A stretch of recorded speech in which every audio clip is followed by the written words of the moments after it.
You may be seated.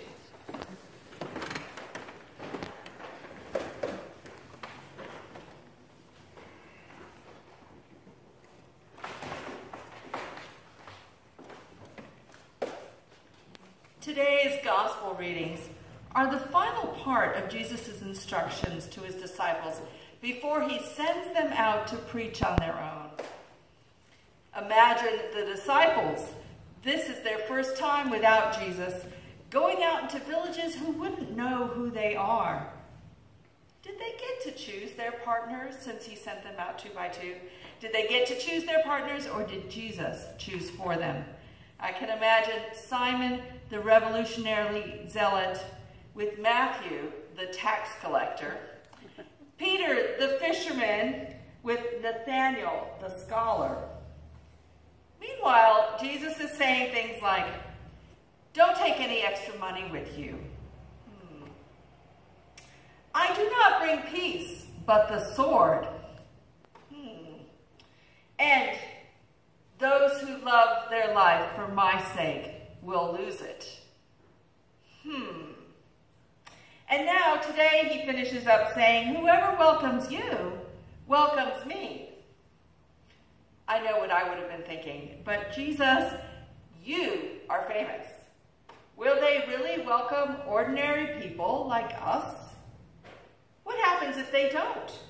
How will we eat without money? Where will we sleep?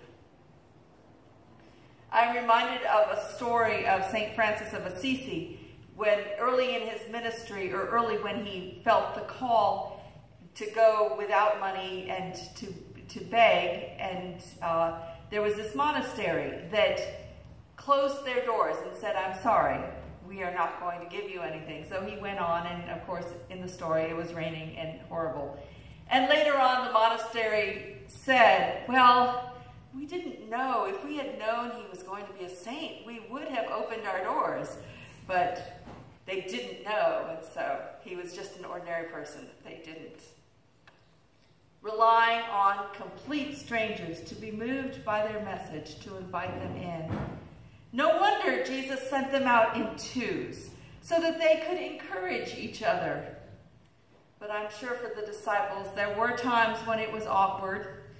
Who were they that they could expect hospitality just by asking for it? Weren't they being a little arrogant if they didn't have money to pay? Of course, Jesus was welcomed all the time wherever he went, but then he was a prophet. But no, Jesus assures them, you go as prophets in my name. Whoever welcomes you welcomes me, and whoever welcomes me welcomes God. If they were servants of God, God would take care of their expenses, and God would bless the people who bless them. God would provide. I know for a while I worked as a missionary and had to raise my own support. And these verses were very comforting